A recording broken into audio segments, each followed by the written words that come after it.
Hello everyone, welcome to EduPod Class 9. It's me Nafi. Yes, എല്ലാവർക്കും മക്കളെ class 9ലേക്ക് സ്വാഗതം. ഞാൻ നിങ്ങൾക്ക് സോഷ്യൽ സയൻസിലെ ജോഗ്രഫിയുമായിട്ട് ബന്ധപ്പെട്ട വളരെ കുറച്ച് ഇമ്പോർട്ടൻ്റ് ആയ കാര്യങ്ങൾ പറയാനാണ് വന്നിട്ടുള്ളത്. അതിനുവേണ്ടി നിങ്ങളൊന്ന് കമൻറ്റ് ചെയ്യുക. നിങ്ങൾക്ക് സ്കൂളിൽ നിന്ന് ടെക്സ്റ്റ് ബുക്ക് കിട്ടി തുടങ്ങിയോ? ഏതൊക്കെ സബ്ജക്റ്റിന് ടെക്സ്റ്റ് ബുക്ക് കിട്ടി എന്നുള്ള കാര്യം കൂടി നിങ്ങൾ കമൻറ്റ് ചെയ്യണേ. എല്ലാവർക്കും എല്ലാ ടെക്സ്റ്റ് ബുക്ക് കിട്ടിയിട്ടില്ല. നിങ്ങൾക്ക് ഏതൊക്കെ ടെക്സ്റ്റ് ബുക്ക് കിട്ടിയിട്ടില്ല എന്നുള്ള കാര്യം നിങ്ങൾ ആദ്യം എന്ത് ചെയ്യുക, ഒന്ന് കമൻറ്റ് ചെയ്യുക. രണ്ടാമത് നിങ്ങൾക്കറിയാം സോഷ്യൽ സയൻസ് ഇക്വലം രണ്ടെണ്ണമാണ്, ഹിസ്റ്ററി ഉണ്ട്, ജോഗ്രഫി ഉണ്ട്. ഈ ഒരു കാര്യം നിങ്ങൾ അറിഞ്ഞിട്ടുണ്ടോ? അതായത് 80 മാർക്ക്. നിങ്ങൾ 8ാം ക്ലാസ്സിൽ 40 മാർക്കിനായിരുന്നു സോഷ്യൽ സയൻസ് എങ്കിൽ 9ാം ക്ലാസ്സിൽ 80 മാർക്കിനാക്കിയിട്ട് മാറ്റിയിട്ടുണ്ട്. ഈ കാര്യം നിങ്ങൾ അറിഞ്ഞിട്ടുണ്ടോ ഇല്ലയെന്നുണ്ടെങ്കിൽ കൂടി എന്ത് ചെയ്യുക, ഒന്ന് കമൻറ്റ് ചെയ്യട്ടോ. അപ്പോൾ സോഷ്യൽ സയൻസ് ജോഗ്രഫിയുടെ ടെക്സ്റ്റ് ബുക്കിൻ്റെ ഫസ്റ്റ് പാർട്ട് നമ്മൾ അനലൈസ് ചെയ്യാൻ പോകണം. അതായത് ഫസ്റ്റ് പാർട്ടിൽ ജോഗ്രഫിയിൽ 4 പാഠങ്ങളും അതേപോലെ തന്നെ സെക്കൻഡ് പാർട്ടിൽ 4 പാഠങ്ങളും. മൊത്തം നിങ്ങൾക്ക് ജോഗ്രഫിയിൽ പഠിക്കാനുള്ളത് 8 പാഠങ്ങളാണ്. നിങ്ങളുടെ സോഷ്യൽ സയൻസ് 2 എന്നാണ് നമ്മൾ കോമൺ ആയിട്ട് ജോഗ്രഫി വിളിക്കുക. സോഷ്യൽ സയൻസ് 2 ആണ് എന്ത് നമ്മൾ ജോഗ്രഫി എന്ന് വിളിക്കുന്നത്. അതിൽ മൊത്തം 8 പാഠങ്ങളാണ്. അതിൽ ആദ്യത്തെ 4 പാഠങ്ങൾ ഫസ്റ്റ് പാർട്ടിലും അടുത്ത 4 പാഠങ്ങൾ സെക്കൻഡ് പാർട്ടിലാണ്. ഇതേപോലെ ഹിസ്റ്ററിയിലും 8 പാഠങ്ങളുണ്ട്. അപ്പോൾ നിങ്ങൾക്ക് ഓണം എക്സാമിന് വരിക ഫസ്റ്റ് ടെക്സ്റ്റ് ബുക്കിലെ ചാപ്റ്റേഴ്സ് ആണ്. അതിൽ ഫസ്റ്റ് ചാപ്റ്റർ ഏതാ? On the roof of the world, ലോകത്തിൻ്റെ നെറുകയിലെ ചാപ്റ്ററിൻ്റെ പേര്. അത് നമ്മൾ ഹിമാലയത്തെ കുറിച്ചിട്ട്, ഇന്ത്യയുടെ വടക്ക് ഭാഗത്തുള്ള ഹിമാലയത്തെ കുറിച്ചുള്ള കംപ്ലീറ്റ് ഡീറ്റെയിൽസ് പഠിക്കും ഫസ്റ്റ് ചാപ്റ്റർ. ഫസ്റ്റ് ചാപ്റ്റർ ഏകദേശം 20 പേജ് ഉണ്ട്. അപ്പോൾ അത്രയും വലിയ ചാപ്റ്ററാണ്.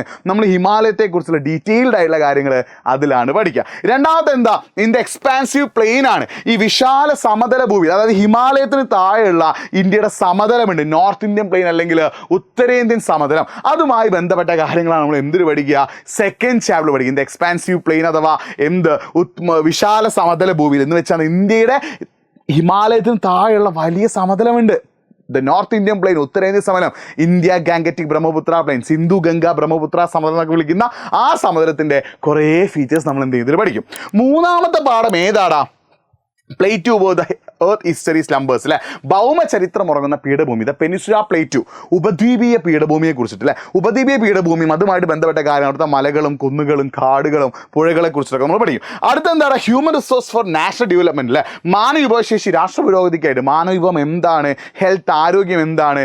എഡ്യൂക്കേഷൻ എന്താണ്? ഹ്യൂമൻ ക്യാപിറ്റൽ അല്ലേ, മാനവവിഭവ മൂലധനം എന്താണ്? ആ കാര്യങ്ങളൊക്കെ എന്ത് ചെയ്യുന്നുണ്ട് നമ്മൾ ഈ ഒരു ചാപ്റ്ററിൽ പഠിക്കുന്നുണ്ട്. ഓക്കെ ആണല്ലോ. അപ്പോൾ ഈ 4 ചാപ്റ്റേഴ്സ് നിങ്ങൾക്ക് എന്ത് ചെയ്യും? ഈ 4 ചാപ്റ്ററിൽ 1, 2, 4 ഈ 3 ചാപ്റ്ററാണ് നിങ്ങൾക്ക് ഓണം എക്സാമിന് ഉണ്ടാവുക. കഴിഞ്ഞൊരു പാറ്റേൺ വെച്ച് നോക്കുകയാണെങ്കിൽ 1, 2, 4 ആയിരിക്കും നിങ്ങൾക്ക് എന്തുണ്ടാവുക?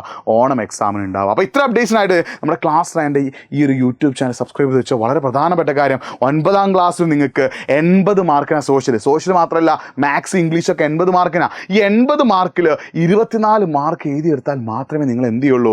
9ാം ക്ലാസ്സിൽ പാസ്സാവുള്ളൂ. നിങ്ങൾക്ക് 9ാം ക്ലാസ്സിൽ കഴിഞ്ഞാൽ 8ാം ക്ലാസ്സിൽ ഒരുപാട് ആൾക്കാർ തോറ്റ് പഠിക്കുമല്ലോ, 9ാം ക്ലാസ്സിൽ ആൾക്കാർ തോൽപ്പിക്കും എക്സാം ചെയ്തിട്ട് പാസ്സായിട്ടില്ലെങ്കിൽ. പക്ഷേ നിങ്ങളെ തോൽക്കാൻ EduPod വിടില്ല. നിങ്ങൾ ഏറ്റവും മികച്ച മാർക്കോട് കൂടി നമ്മൾ പാസ്സാക്കും. അത് നിങ്ങൾ ചെയ്യേണ്ടത് EduPodൻ്റെ സൂപ്പർ ബാച്ചിൽ ജോയിൻ ചെയ്തു. 9ാം ക്ലാസ്സിലെ എല്ലാ സബ്ജക്റ്റിൻ്റെയും ക്ലാസ്സുകൾ റെക്കോർഡഡ് ആയിട്ടും ലൈവായിട്ടും ക്വസ്റ്റ്യൻസിലൂടെയും എല്ലാം നമ്മൾ എന്ത് ചെയ്യും? തന്നുകൊണ്ടേയിരിക്കും. അതിൻ്റെ കംപ്ലീറ്റ് ആയിട്ടുള്ള കാര്യങ്ങൾ എവിടെയുണ്ട്? EduPodൻ്റെ ആപ്പിലെ സൂപ്പർ ബാച്ചിൽ കിട്ടും. അപ്പോൾ ഒരു താഴെ കാണുന്ന നമ്പർ ഇങ്ങനെ സ്ക്രോൾ ചെയ്ത് പോകുന്നത് കാണുന്നില്ലേ, ആ നമ്പർ ഒന്ന് വിളിച്ചാൽ നിങ്ങൾക്ക് എന്ത് ചെയ്യും? EduPodൻ്റെ സൂപ്പർ ബാച്ചിന് ഡീറ്റെയിൽസ് കിട്ടും. അല്ലെങ്കിൽ നിങ്ങൾ എന്ത് ചെയ്യുക? ജസ്റ്റ് താഴെ കമൻറ്റ് ബോക്സിൽ ഗൂഗിൾ ഫോം പിന്നെ ഇത് വെച്ചിട്ടുണ്ട്, അതൊന്ന് ഫില്ല് ചെയ്താൽ നിങ്ങൾ നമ്മുടെ ടീം വിളിക്കും. 9ാം ക്ലാസ്സിൽ വെറും സ്കൂളിലെ ക്ലാസ് കൊണ്ട് മാത്രം പാസ്സാൻ പറ്റും നിങ്ങൾ വിചാരിക്കേണ്ട, ഒരുപാട് പഠിക്കാനുണ്ട്. സ്കൂൾ ടീച്ചേഴ്സ് കുറച്ച് ബിസി ആവും. അപ്പോൾ നിങ്ങൾ ചെയ്യുന്ന പരിപാടി എന്താ? EduPodൻ്റെ കൂടെ കൂടിച്ചേർന്ന് തുടക്കം മുതലേ പഠിക്കുകയാണെങ്കിൽ നിങ്ങളെ തേടി ഏറ്റവും ബെസ്റ്റ് റിസൾട്ട് തന്നെ വരും. ഇനി നിങ്ങൾക്ക് എന്തെങ്കിലുമൊക്കെ ഒരു സംശയം ഉണ്ടതുമായിട്ട് ബന്ധപ്പെട്ട് എന്തെങ്കിലും ഡൗട്ടുകൾ ഉണ്ടെങ്കിൽ എൻ്റെ ഇൻസ്റ്റാഗ്രാം ഹാൻഡിൽ ഞാൻ അവിടെ കൊടുക്കുന്നുണ്ട്, nafi.edupod. ഇതിലേക്ക് നിങ്ങൾ എന്ത് ചെയ്തു? ഒന്ന് മെസ്സേജ് ഒന്ന് ഫോളോ ചെയ്ത് വെച്ചോട്ടോ. നിങ്ങൾക്ക് അപ്ഡേറ്റ്സ്, നിങ്ങൾക്ക് വേണ്ട ഒരുപാട് എഡ്യൂക്കേഷൻ അപ്ഡേറ്റ് ഞാൻ എന്ത് ചെയ്യും? nafi.edupod എന്ന ഇൻസ്റ്റാഗ്രാം പേജിലൂടെ തരും. അതിൽ നിങ്ങൾ എന്ത് ചെയ്യുക? ഒന്ന് ജോയിൻ ചെയ്ത് വെച്ചോ. 9ാം ക്ലാസ്സിൽ വെറും സ്കൂളിലെ ക്ലാസ് കൊണ്ട് മാത്രം നിങ്ങൾ എന്ത് ചെയ്യണമെന്നില്ല, പാസ്സാവുന്നില്ല. നിങ്ങൾക്ക് എന്ത് വേണം? ബെസ്റ്റ് ഒരു ട്യൂഷൻ വേണം. അത് നമ്മൾ EduPod സൂപ്പർ ബാച്ചിലൂടെ തരുന്നുണ്ട്. നിങ്ങൾക്ക് റെക്കോർഡ് ക്ലാസ് ഉണ്ട്, ലൈവ് ക്ലാസ് ഉണ്ട്, ക്വസ്റ്റ്യൻസ് ഉണ്ട്, ഒരുപാട് ഫീച്ചേഴ്സ് ഉണ്ട്. നമ്മുടെ കൂടെ കൂടിക്കോ. ഈ ചാപ്റ്റേഴ്സൊക്കെ നമ്മൾ പുഷ്പം പോലെ എന്ത് ചെയ്യും? നിങ്ങൾക്ക് പഠിപ്പിച്ചു തരും. സോ EduPodൻ്റെ കൂടെ കൂടിക്കോ, ഇക്കൊല്ലം സെറ്റ് ആക്കിക്കോ. അപ്പോൾ ഇത്ര അപ്ഡേറ്റ്സിനായിട്ട് നമ്മുടെ ക്ലാസ് 9 യൂട്യൂബ് ചാനൽ നിങ്ങൾ എന്ത് ചെയ്യുക? ഒന്ന് സബ്സ്ക്രൈബ് ചെയ്യുക. മറ്റൊരു വീഡിയോ ആയിട്ട് വീണ്ടും കാണാം. Miss me Nafi signing off. By.